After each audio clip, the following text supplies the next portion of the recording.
Hello ವೀಕ್ಷಕರೇ, ನಮಸ್ಕಾರ. ತಮ್ಮೆಲ್ಲರಿಗೂ ಭಾಗ್ಯ ಟಿವಿಗೆ ಸ್ವಾಗತ ಸುಸ್ವಾಗತ ಕೋರ್ತಾ ಇದ್ದೀವಿ. ಭಾಗ್ಯ ಮತ್ತು ಗಿರೀಶ್.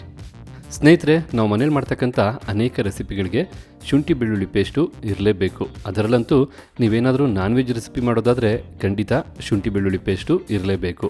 ಬರೀ ನಾನ್ ವೆಜ್ ಅಷ್ಟೇ ಅಲ್ಲ, ಅನೇಕ ಥರನಾದಂತಹ ವೆಜ್ ರೆಸಿಪಿಗಳಿಗೂ ಸಹ ಶುಂಠಿ ಬೆಳ್ಳುಳ್ಳಿ ಪೇಸ್ಟು ಇರಲೇಬೇಕು. ನಾವು ಜನರಲ್ ಆಗಿ ಶುಂಠಿ ಬೆಳ್ಳುಳ್ಳಿ ಪೇಸ್ಟ್ನ ಹೊರಗಡೆಯಿಂದ ತರ್ತೀವಿ. ಆದರೆ ಇವತ್ತು ಈ ವಿಡಿಯೋ ಮೂಲಕ ನಿಮ್ಮ ಮನೆಗಳಲ್ಲೇ ಯಾವ ರೀತಿ ಬಹಳ ತಾಜಾತನದಿಂದ ಕೂಡಿರ್ತಕ್ಕಂಥ ಹಾಗೆ ಬಹಳ ದಿನದವರೆಗೂ ಸ್ಟೋರ್ ಮಾಡಿರ್ತಕ್ಕಂಥ ಶುಂಠಿ ಬೆಳ್ಳುಳ್ಳಿ ಪೇಸ್ಟ್ನ ಬಹಳ ಸುಲಭವಾಗಿ ಯಾವ ರೀತಿ ಮಾಡ್ಕೊಳ್ಳೋದು ಅಂತ ತಿಳಿಸ್ಕೊಡ್ತಾ ಇದ್ದೀವಿ. ಕೇವಲ 4 ಇಂಗ್ರೀಡಿಯೆಂಟ್ಸ್ನ ಉಪಯೋಗಿಸಿ ನಾವು ಶುಂಠಿ ಬೆಳ್ಳುಳ್ಳಿ ಪೇಸ್ಟ್ನ ಮನೇಲೇ ಬಹಳ ಸುಲಭವಾಗಿ ಮಾಡ್ಕೋಬೋದು. ಹಾಗಿರು ಬನ್ನಿ, ಈಗ ಶುಂಠಿ ಬೆಳ್ಳುಳ್ಳಿ ಪೇಸ್ಟ್ನ ಯಾವ ರೀತಿ ನಮ್ಮ ಮನೆಗಳಲ್ಲೇ ತಯಾರು ಮಾಡ್ಕೊಳ್ಳೋದು ಅಂತ ನೋಡ್ಕೊಳ್ಳೋಣ. ಅದರಲ್ಲಂತೂ ಇದು ಬೆಳ್ಳುಳ್ಳಿ ಸೀಸನ್ ಆಗಿರೋದ್ರಿಂದ ಹಸಿ ಬೆಳ್ಳುಳ್ಳಿ ಎಲ್ಲ ಕಡೆಗೂ ಸಿಗೋದ್ರಿಂದ ಶುಂಠಿ ಬೆಳ್ಳುಳ್ಳಿ ಪೇಸ್ಟ್ನ ಮಾಡ್ಕೊಳ್ಳೋದಕ್ಕೆ ಸರಿಯಾದ ಸಮಯ ಅಂತಲೇ ಹೇಳ್ಬೋದು. ನಾವು ಶುಂಠಿ ಬೆಳ್ಳುಳ್ಳಿ ಪೇಸ್ಟ್ ಮಾಡೋದಕ್ಕೋಸ್ಕರ ಮೊದಲಿಗೆ 1 ಬೌಲ್ ಆಗುವಷ್ಟು ಬೆಳ್ಳುಳ್ಳಿನ ಬಿಡಿಸ್ಕೋಬೇಕಾಗತ್ತೆ. ನಾವಿಲ್ಲಿ ಮೊದಲಿಗೆ ಬೆಳ್ಳುಳ್ಳಿನ ಬಿಡಿಸ್ಕೊಳ್ತಾ ಇದ್ದೀವಿ. ಈ ರೀತಿ ಬೆಳ್ಳುಳ್ಳಿ ಗಡ್ಡೆನ ಬಿಡಿಸ್ಕೊಂಡಿದ ನಂತರ ನಾವೀಗ ಬೆಳ್ಳುಳ್ಳಿ ಮೇಲಿರ್ತಕ್ಕಂಥ ಸಿಪ್ಪೆನೂ ಸಹ ಬಿಡಿಸ್ಕೋಬೇಕಾಗತ್ತೆ.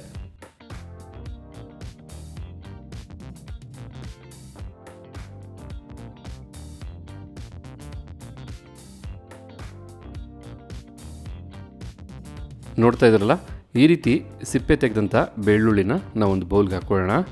ನಂತರ ನಾವು ಬಿಡಿಸಿದಂಥ ಬೆಳ್ಳುಳ್ಳಿನ ತೊಳ್ಕೊಬೇಕಾಗತ್ತೆ. ಅದಕ್ಕೋಸ್ಕರ ಒಂದು ಬೌಲಲ್ಲಿ ನೀರಿಟ್ಕೊಂಡು ಮೊದಲಿಗೆ ಬೆಳ್ಳುಳ್ಳಿನ ನೀಟಾಗಿ ತೊಳ್ಕೊಳ್ಳೋಣ. ಈ ರೀತಿ ಬೆಳ್ಳುಳ್ಳಿನ ತೊಳೆದಾದ ನಂತರ ನಾವು ಒಂದು ಕಾಟನ್ ಟವಲ್ನ ತಗೊಂಡು ಟವಲ್ ಮೇಲೆ ನಾವು ತೊಳೆದಂಥ ಬೆಳ್ಳುಳ್ಳಿನ ಹಾಕ್ಕೋಬೇಕಾಗತ್ತೆ. ನಂತರ ಈ ಬೆಳ್ಳುಳ್ಳಿನೆಲ್ಲ ನಾವು ಟವಲ್ನ ಸಹಾಯದಿಂದ ನೀಟಾಗಿ ಒರೆಸ್ಕೋಬೇಕಾಗತ್ತೆ. ಬೆಳ್ಳುಳ್ಳಿಲಿ ಯಾವುದೇ ರೀತಿಯಾದಂಥ ನೀರಿನ ಅಂಶ ಇರಬಾರ್ದು. ನೀವೀಗ ಇಲ್ಲಿ ನೋಡ್ತಾ ಇದ್ರಲ್ಲ, ನಾವು ಬೆಳ್ಳುಳ್ಳಿನ ನೀಟಾಗಿ ಒರೆಸ್ಕೊಂಡು ರೆಡಿ ಮಾಡಿ ಇಟ್ಕೊಂಡಿದ್ದೀವಿ. 1 ಬೌಲ್ನ ಅಳತೆಯ ಬೆಳ್ಳುಳ್ಳಿಗೆ ನಾವು ಅರ್ಧ ಬೌಲ್ನಷ್ಟು ಶುಂಠಿನ ತೊಗೋಬೇಕಾಗತ್ತೆ. ಮೊದಲಿಗೆ ನಾವೇನು ಶುಂಠಿ ತೊಗೊಳ್ತೀವಲ್ವ, ಆ ಶುಂಠಿನ ನೀರಲ್ಲಿ ಚೆನ್ನಾಗಿ ತೊಳ್ಕೊಬೇಕು. ಯಾಕೆಂದರೆ ಶುಂಠಿ ಮೇಲೆ ಇರ್ತಕ್ಕಂಥ ಮಣ್ಣೆಲ್ಲ ಹೋಗಬೇಕು. ನಂತರ ನಾವು ಶುಂಠಿ ಮೇಲಿರ್ತಕ್ಕಂಥ ಸಿಪ್ಪೆನೂ ಸಹ ಈ ರೀತಿ ಚಾಕು ಸಹಾಯದಿಂದ ನೀಟಾಗಿ ತೆಗೆದಾಕಬೇಕಾಗತ್ತೆ. ನೀವು ಬೇಕಿದ್ರೆ ಚಾಕು ಅಥವಾ ಸ್ಪೂನ್ 2 ಸಹಾಯದಿಂದನೂ ಮೇಲಿರ್ತಕ್ಕಂಥ ಸಿಪ್ಪೆನ ತೆಗಿಬೋದು. ನೀವು ಇಲ್ಲಿ ನೋಡ್ತಾ ಇದ್ರಲ್ಲ, ಈಗ ಶುಂಠಿ ಮೇಲಿರ್ತಕ್ಕಂಥ ಸಿಪ್ಪೆನೂ ತೊಗೊಂಡು ನಾವು ಈ ರೀತಿ ರೆಡಿ ಮಾಡಿ ಇಟ್ಕೊಂಡಿದ್ದೀವಿ. ನಂತರ ನಾವು ಶುಂಠಿನ ಈಗ ಚಿಕ್ಕ ಚಿಕ್ಕ ಪೀಸಾಗಿ ಮಾಡಬೇಕಾಗತ್ತೆ. ನೀವು ಸಹ ಈ ರೀತಿ ಶುಂಠಿನ ಕಟ್ ಮಾಡಿಕೊಂಡು ಚಿಕ್ಕ ಪೀಸ್ ಮಾಡ್ಕೊಳ್ಳಿ.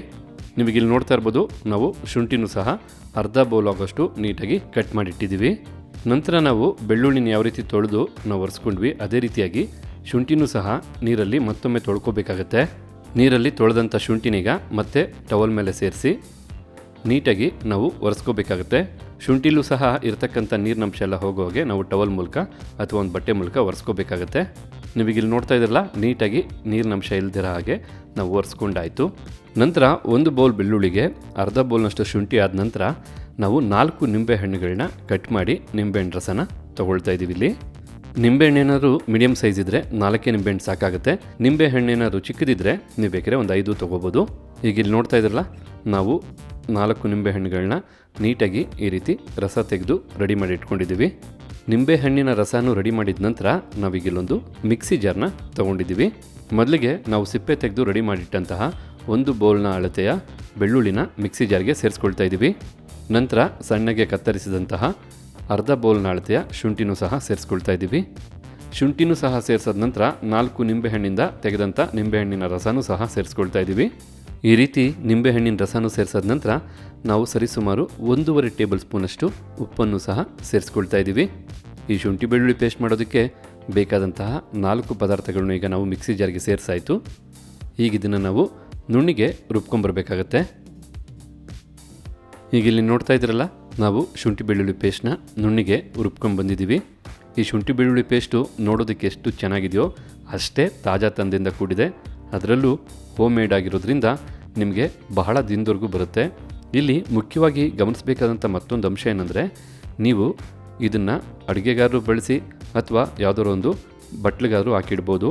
ಆದರೆ ಯಾವುದೇ ಕಾರಣಕ್ಕೂ ಕೈಯಲ್ಲಿ ಮುಟ್ಟಕ್ಕೆ ಹೋಗ್ಬಿಡಿ. ಕೈಯಲ್ಲಿ ಮುಟ್ಟಿದ್ರೆ ನಿಮಗೆ ಬಹಳ ಬೇಗ ಹಾಳಾಗುತ್ತೆ. ನೀವು ಉಪಯೋಗಿಸ್ಬೇಕಾದ್ರೆ ಸ್ಪೂನ್ನ ಸಹಾಯದಿಂದನೇ ಉಪಯೋಗಿಸ್ಬೇಕಾಗತ್ತೆ.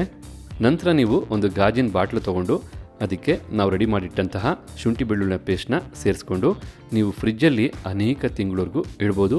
ನಿಮಗೆ ಬೇಕಾದಾಗ ತಾಜಾತನದಿಂದ ಕೂಡಿರ್ತಕ್ಕಂಥ ಶುಂಠಿ ಬೆಳ್ಳುಳ್ಳಿ ಪೇಸ್ಟ್ನ ಉಪಯೋಗಿಸ್ಕೋಬೋದು. ಹಾಗಿದ್ರೆ ಮತ್ತೆ ಆಗ್ತಾಡ ನೀವು ಸಹ ನಿಮ್ಮ ಮನೆಗಳಲ್ಲಿ ಶುಂಠಿ ಬೆಳ್ಳುಳ್ಳಿ ಪೇಸ್ಟ್ ಮಾಡ್ತಿರಲ್ಲ, ಇವತ್ತು ನಾವು ನಿಮಗೆ ಮಾಡಿ ತಿಳಿಸಿದಂಥ ಈ ಶುಂಠಿ ಬೆಳ್ಳುಳ್ಳಿ ಪೇಸ್ಟು ಯಾವ ರೀತಿ ಇತ್ತು, ತಮಗೆಲ್ಲರಿಗೂ ಇಷ್ಟ ಆಯಿತಾ? ಇಷ್ಟ ಆಗಿದ್ರೆ ಈ ವಿಡಿಯೋಗೊಂದು ಲೈಕ್ ಮಾಡಿ. ಅಷ್ಟೇ ಅಲ್ಲ, ತಮ್ಮ ಅನಿಸಿಕೆ ಅಭಿಪ್ರಾಯ ಏನಿದೆ ಅನ್ನೋದನ್ನು ಕಮೆಂಟ್ ಬಾಕ್ಸಲ್ಲಿ ಕಮೆಂಟ್ ಮಾಡಿ. ಜೊತೆಗೆ ಈ ವಿಡಿಯೋನ ಮತ್ತೊಬ್ಬರಿಗೂ ಹೆಲ್ಪ್ ಆಗೋಗೆ ಶೇರ್ ಮಾಡಿ ಅಂತ ಹೇಳ್ತಾ ತಮಗೆಲ್ಲರಿಗೂ ಧನ್ಯವಾದನ ಅರ್ಪಿಸ್ತಾ ಇದ್ದೀವಿ. ಭಾಗ್ಯ ಮತ್ತು ಗಿರೀಶ್. ಮತ್ತೆ ಒಳ್ಳೆ ಹೊಸ ರೆಸಿಪಿ ಜೊತೆ ತಮ್ಮನ್ನು ಭೇಟಿ ಮಾಡ್ತೀವಿ. ಅಲ್ಲಿವರೆಗೂ ನಮಸ್ಕಾರ ವೀಕ್ಷಕರೇ.